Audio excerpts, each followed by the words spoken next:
¿Quién es Jesús? Quizá esta sea la pregunta más importante que todos tenemos que hacernos en la vida, ya que de su respuesta depende nuestra cosmovisión de la vida, depende el rumbo de la historia y la esperanza de la humanidad. Bienvenido a Esperanza en Tiempo de Crisis. Bienvenido, qué alegría poder saludarte una vez más a esta hora. Gracias por permitirnos entrar hasta casa y también gracias por permitirnos entrar hasta tu corazón con aquellas promesas lindas que Dios tiene para poder abrazarnos en todo momento, especialmente en tiempo de crisis como el que estamos viviendo. Y hoy tengo un regalo muy especial para ti. Lo presentamos siempre, pero es que lo vamos a seguir presentando hasta que tú lo puedas solicitar. Sabes que este es un curso bíblico que está disponible para ti y toda tu familia y puedes solicitarlo a través de nuestro número de WhatsApp, que es el +5512 9810 1460. Es totalmente gratis. Te repito una vez más, +5512 9810 1460. Quiero enviarte un abrazo muy especial. Tú que estás viendo el programa por la TV Nuevo Tiempo, por las redes sociales, estás viendo en Facebook, por YouTube o por NT Play. Qué alegría poder tener este encuentro siempre para poder abrir la palabra de Dios y para encontrar fortaleza, para poder encontrar esperanza. Sí, esperanza. Y a eso venimos y para ello estamos. Entonces vamos a abrir la Biblia para poder encontrar esperanza. Y antes de abrir la palabra de Dios, vamos a orar, vamos a abrir nuestro corazón pidiendo que Dios pueda iluminarnos hoy. Querido Dios, te damos gracias porque hoy tenemos una vez más el privilegio de abrir tu palabra. En tu palabra encontramos la fortaleza necesaria para todo momento. Y hoy queremos ser abrazados por ti. Hoy queremos que tus promesas puedan restaurar nuestra vida, puedan aliviar nuestro dolor, pueda calmar nuestro corazón agitado, quebrantado o en dificultad, y hoy podamos encontrar fortaleza, esperanza, fe, podamos mirar el futuro incierto con mucha seguridad, porque sabemos que Dios está al control de todo, pero también queremos que esté al control de nuestra vida. Abrimos tu palabra pidiendo que tu Santo Espíritu ilumine nuestro corazón y te pedimos en el nombre de Jesús. Amén. ¿Quién es Jesús? Si preguntamos a Juan, el apóstol Juan, él dice así: en el principio era el verbo era Dios, el verbo estaba con Dios y él era Dios. Por él fueron hechas todas las cosas. ¿Quién es el verbo? Es Dios, Dios encarnado, Dios hecho hombre por amor. ¿Quién es Jesús? Es Dios. Luego te vamos a mostrar ya en otro programa las evidencias por la cual la Biblia presenta a Jesús como Dios. Pero una de las cosas que siempre ha intrigado a la humanidad es cómo Dios pudo haberse hecho hombre. Y las profecías, desde la primera que es dicha en Génesis capítulo 3, versículo 15, dice que vendría y nacería de una mujer. Es decir, ese Dios infinito, ese Dios eterno, ese Dios trascendente, para venir a vivir, a morar con la humanidad, tuvo que entrar en el vientre de una mujer, pasar el periodo de 9 meses como todo niño, nacer como un ser humano natural.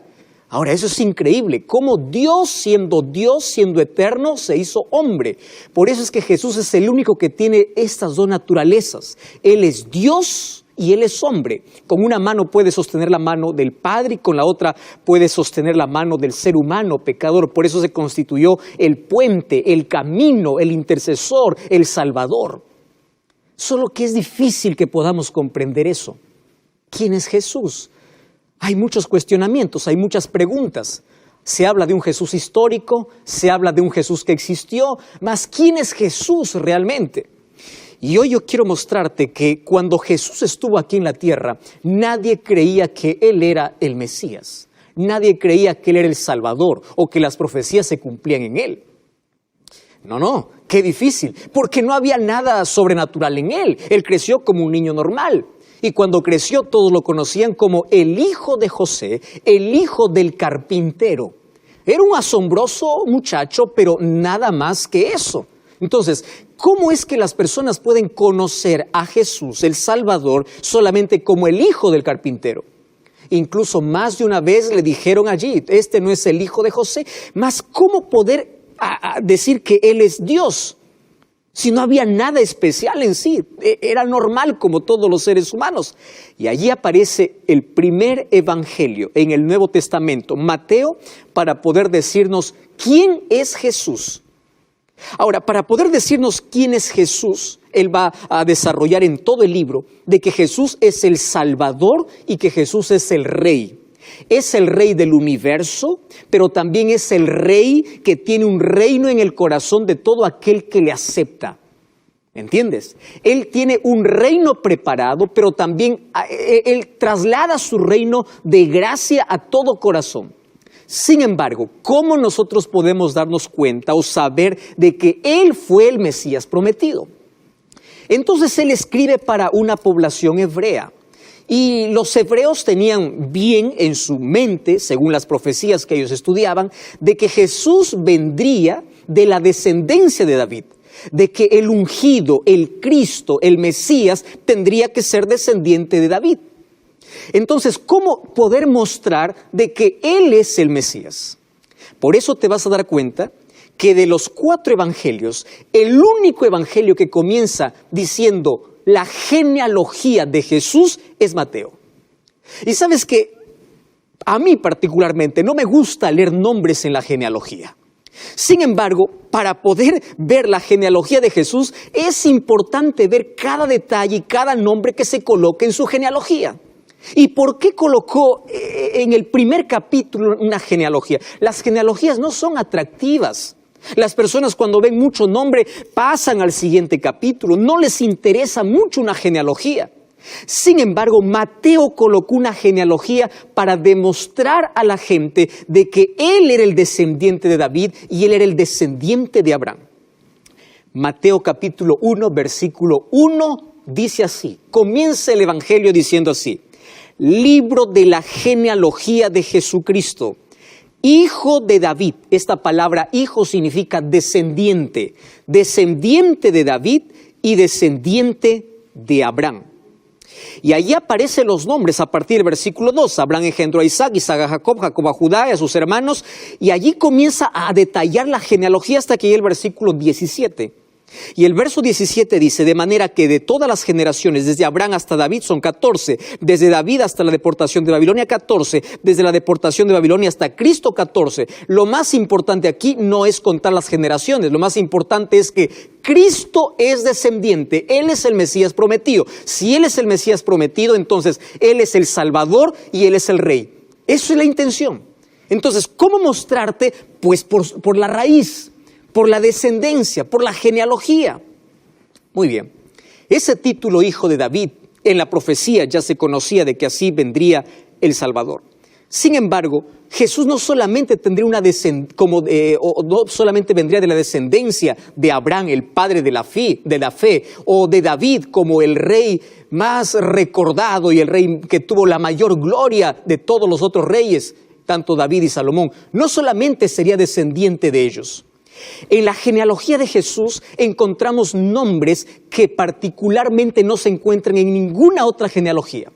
Por ejemplo, encontramos el nombre de una Tamar. Tamar es una cananea. Rahab era una prostituta. Encontramos a Ruth, que era una moabita. A Betsabé, que era una hitita. Y a María, que era una fiel sierva del Señor. Las mujeres no eran consideradas dentro de una genealogía. Sin embargo, aquí Mateo la considera para decir, no importa el pasado de cada persona, Jesús vino para ser el Salvador, para ser el restaurador de toda la humanidad. Y dentro de ese grupo, de esa descendencia, estamos tú y yo. Porque allí se cumplió la promesa de que Dios le dijo a Eva, de tu descendencia, de tu pueblo, vendría el Mesías, el libertador, el Salvador, el Rey del universo. Y es por eso que comienza con una genealogía. Y ahora voy a leer nuevamente el versículo 1. La genealogía de Jesucristo, hijo de David, hijo de Abraham. Y yo voy a colocar aquí, en este momento, estos dos personajes en escena. ¿Quién era Abraham y quién era David? Voy a comenzar con Abraham. Para poder conocer un poco su historia, tenemos que ir al libro de Génesis capítulo 12. En Génesis capítulo 12, Dios le hace un llamado no a Abraham, sino a la familia de Abraham, que estaba constituida, incluso ahí la familia, estaba su padre, estaban sus hermanos. Y ellos emprendieron un viaje hacia Canaán, pero ellos se quedaron en mitad de camino. Y a la mitad de camino Dios una vez más vuelve a llamar a Abraham. Y en el capítulo 12 dice así: Dios le dijo a Abraham: vete de tu tierra y de tu parentela, de la casa de tu padre, a la tierra que te mostraré. Y préstame atención. Haré de ti una nación grande, te bendeciré, engrandeceré tu nombre y serás bendición. Bendeciré a los que te bendijeren y a los que te maldijeren maldeciré, y serán benditas en ti todas las familias de la tierra. ¡Qué bendición! Le promete tres cosas. Le promete una nueva tierra, que es Canaán. ¿Qué cosa le promete? Ser una nación grande, que sería un pueblo de fe. Y en tercer lugar, le promete que de su descendencia vendría aquel por el cual serían benditas todas las familias de la tierra. ¿De quién está hablando? Está hablando específicamente de Jesús, que vendría de la simiente de Abraham, de la descendencia de Abraham. De allí vendría Jesús. Ahora, qué interesante que cuando vamos al Nuevo Testamento, el libro de Gálatas capítulo 3, versículo 16, dice el apóstol Pablo que esa promesa no solamente fue para Abraham. El versículo 16 dice: ahora bien, a Abraham fueron hechas las promesas y a su simiente. No dice a las simientes como si hablase de muchos, sino como de uno, a tu simiente, la cual es Cristo. Y la promesa que Dios hizo a Abraham llega hasta nosotros. ¿Cuál es la gran nación? El pueblo de Dios, el pueblo de fe. ¿Cuál es la bendición? Jesucristo, el Salvador. Y nosotros ya no soñamos con una tierra prometida aquí, en este planeta, sino soñamos con la Canaán celestial allá en el cielo. Y es por eso que allí Mateo comienza diciendo: Él es el descendiente, Él es la bendición para todo el mundo. Él es Jesús, a quien ustedes llaman el hijo del carpintero, a quien ustedes desprecian, a quienes ustedes miran de lejos. En Él se están cumpliendo todas las profecías. Él es el descendiente de Abraham. ¿Y por qué David? Con David es otro asunto. Tú sabes que cuando Salomón terminó de construir el templo, que fue por orden de Dios y por deseo de David su padre, Dios se le apareció por segunda vez, porque la primera vez se le apareció antes de que él fuera coronado.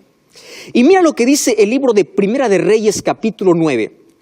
Primera de Reyes, capítulo 9, versículo 4 y versículo 5. Ahora Dios aparece a Salomón y le dice así: si anduvieres delante de mí como anduvo David tu padre, en integridad de corazón y equidad, haciendo todas las cosas que yo te he mandado y guardando mis estatutos y mis decretos, esa es la condición. Versículo 5. Yo afirmaré el trono de tu reino sobre Israel para siempre, como hablé a David tu padre diciendo: no faltará de tu descendencia en el trono de Israel. Wow. ¿Qué cosa es lo que Dios está diciendo a Salomón? Si tú caminas fielmente en mis mandamientos, yo voy a cumplir mi promesa, la promesa que hice a tu padre. Tu reino será un reino eterno.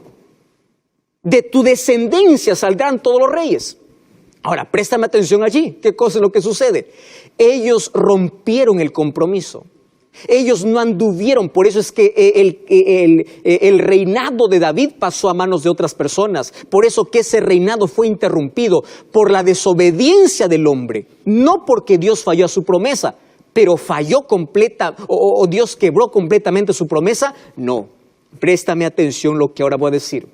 Tú puedes quebrar el pacto, tú puedes romper la promesa, pero Dios es fiel a su promesa. Y es verdad que el reino de David fue interrumpido, pero de la simiente de David vino el rey del universo. Por eso es que el Mesías era llamado el hijo de David, el descendiente de David. Y aunque los hijos de David rompieron el compromiso con Dios, Dios fue fiel a su promesa. Y Jesús, cuando vino a esta tierra en Mateo 4:17, dice que Él vino para poder instaurar un reino. Y allí Jesús dice: el reino de los cielos se ha acercado. ¿Qué reino está hablando? El reino de gracia, el reino de transformación, el reino de poder, el reino que se instala en todo corazón que está dispuesto a hacer la voluntad de Dios. Entonces, si Jesús es el Mesías, según la Biblia, es porque Él es el descendiente de Abraham y Él es el descendiente de David. Y si es descendiente de Abraham y descendiente de David, Él es nuestro Salvador y en Él tenemos la bendición y la salvación y Él es nuestro Rey eterno. Por eso es que Mateo 1 comienza diciendo, Él es el descendiente, Él es el Mesías, Él es el Salvador y Él es el Rey. Y aquí viene la parte más importante. Si Jesús es el Rey, entonces todos somos llamados para poder participar de su reino. Ahora, tenemos que entender dos cosas. Primero, ¿quiénes no participan de su reino? El libro de Mateo capítulo 7, versículo 21, dice así. Mateo 7, 21. Dice, no todo el que me dice Señor, Señor, entrará en el reino de los cielos. ¡Wow! ¡Qué impresionante! Estoy hablando para ti que eres cristiano, tú que vas a la iglesia, tú que cantas. Estoy hablando para ti que tienes buenos modales, que practicas muchas cosas buenas en la vida. Y tú puedes decir que eres un creyente y tú estás asistiendo por mucho tiempo a la iglesia y tú puedes hacer grandes cosas aquí en la tierra y puedes ser admirado y puedes ser aplaudido por todos. Y Jesús dice, no todo el que dice ser cristiano participa de este reino. Eso me hace estremecer. Porque aquí no depende de lo que yo haga, sino de lo que yo permita que Dios haga en mi vida. De cómo su reino tiene que estar instalado en mi corazón, en mi vida, en mi mente. Cristo tiene que ser el Rey. Y si es el Rey, tiene que controlar mis hábitos, mi costumbre, mi alimentación, mi forma de vestir, mi forma de actuar, mi forma de caminar, mi forma de vivir. Porque Él es el Rey. Y si Él es el soberano, Él controla mi vida. No es mi sentimiento, no es mi capricho, no es lo que yo quiero, es lo que Él quiere porque Él es el Rey. Entonces lo primero que Jesús está diciendo aquí es, no todo el que me dice Señor, Señor, entrará en ese reino. Entonces, ¿quiénes son los que entran? Jesús nos contó una parábola para poder conocer de qué se trata hacer la voluntad de Dios. Y allí en el libro de Mateo capítulo 21, versículo 28 en adelante, Jesús contó la historia. Dice, ¿qué les parece? Yo les voy a contar una historia y mejor yo aquí voy a leer. Mateo capítulo 21, versículo 28. Dice, ¿qué les parece? Un hombre tenía 2 hijos y acercándose al primero le dijo, hijo, anda a trabajar a mi viña. Y él respondió y le dijo, no quiero. ¿Qué te parece esa respuesta? No quiero. Y allí dice, pero después se arrepintió y se fue. Ahora, versículo 30. Y acercándose el otro le dijo de la misma manera. Y el otro le dice, sí señor, sí señor, yo voy. Pero no fue. Y Jesús hace la pregunta, ¿cuál de los dos hizo la voluntad de su padre? Y ellos dijeron, el primero. Y Jesús, fíjate la respuesta de Jesús. Esta respuesta de Jesús a mí me estremece. Dice así, y Jesús les dijo, de cierto os digo que los publicanos y las rameras irán delante de vosotros al reino de Dios. Porque vino Juan a vosotros en camino de justicia y ustedes no lo creyeron, pero los publicanos y las rameras le creyeron y vosotros viendo esto no se arrepintieron porque no creyeron. ¿Estás prestando atención? Matías, esto es un mensaje muy fuerte. ¿Qué cosa está diciendo Jesús? Primero está contando una historia. Dice, 2 hijos. A uno le dice, mira, ándate a trabajar. Le dice, no quiero. Pero después él se arrepiente y se va. Y aquel que dijo, yo sí me voy, finalmente no fue. ¿Quién hizo la voluntad? Aquel que primero dijo, no quiero, pero después se arrepiente. Entonces, el primer paso para ser ciudadanos de este reino es el arrepentimiento. Tú puedes ser miserable, pecador, haberte hundido en el pecado, haber cometido hechicería, brujería, haber hecho pacto con el diablo, haber hecho lo que quieras en la vida. Tú pudiste haber rechazado a Jesús. Pero si finalmente te arrepientes y das una media vuelta a tu vida, tú puedes ser un ciudadano del reino de los cielos. ¿Tú estás creyendo eso, José Luis? Tú puedes salir del mundo de la oscuridad. Tú puedes salir de la peor desgracia de este mundo. Por eso es que Jesús dice incluso prostitutas, rameras, impíos entrarán al reino de los cielos. No significa que los pecadores empedernidos irán al cielo. Lo que está diciendo es grandes pecadores arrepentidos entrarán en el reino. Wow. Grandes pecadores arrepentidos entrarán en el reino. Y pequeños pecadores sin arrepentimiento no entrarán en el reino de los cielos.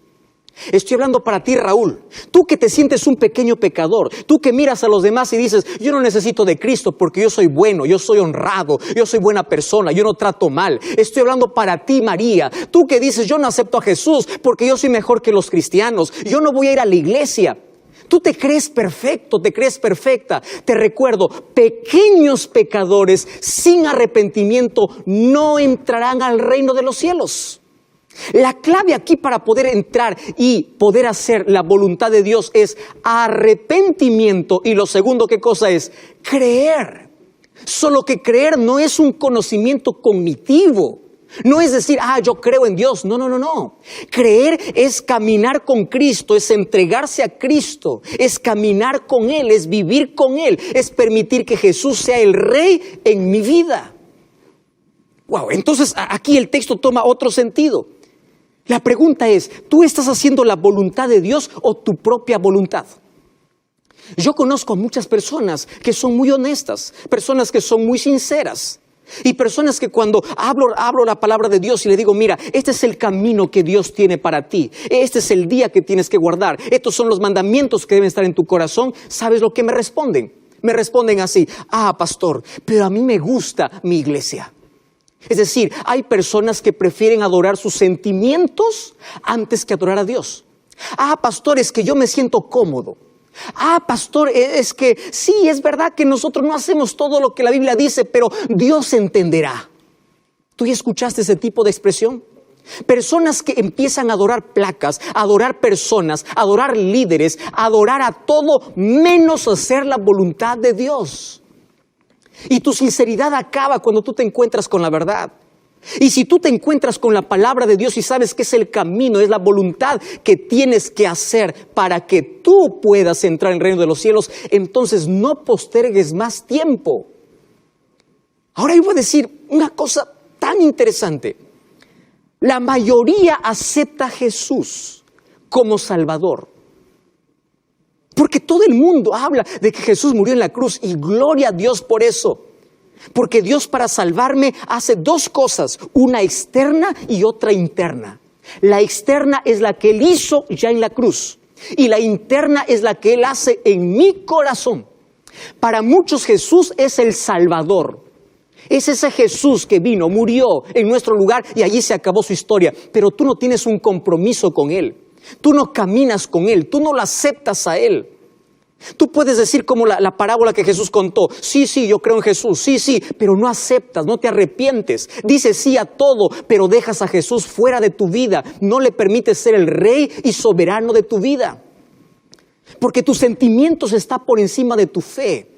Tu capricho está por encima de tu lealtad a Dios. Tu lealtad a los seres humanos está por encima de la palabra de Dios. Y es allí donde nosotros entramos en un peligro terrible. Porque si Jesús es el Rey, yo le permito que Él pueda ser el soberano de mi vida. Y cuando Él es el soberano de mi vida, Él es quien controla mi vida. Él controla mis gustos, Él controla mis palabras, Él controla mi vida, Él controla mi corazón, Él controla mi mente. Es dejar la vida bajo el control de Dios. Y tú puedes decir, pastor, ¿cómo lo hago? Entonces todo comienza con permitir que Dios haga lo que tú no puedes hacer. Tú puedes estar mirando tu vida, mirando tu pasado y puedes decir, no, yo ya estoy muy embarrado, yo ya caí muy fondo, para mí yo ya fui demasiado lejos. ¿Sabes una cosa? Nadie ha ido más lejos que del tamaño del brazo de Dios para poder alcanzarte.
Nadie ha caído más profundo en la vida donde el brazo de Dios no pueda levantarte.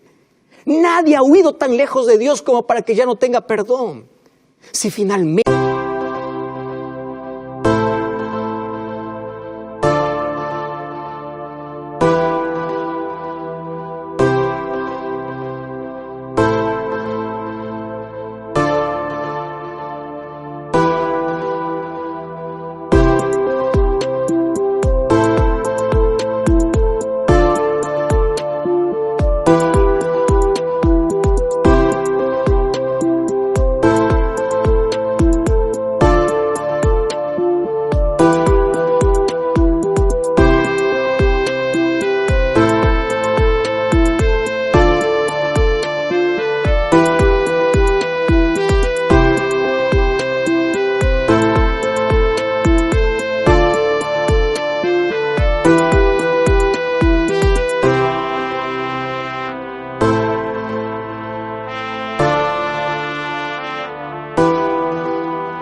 tú hoy aceptas a Jesús no solo como tu Salvador, sino como tu Rey.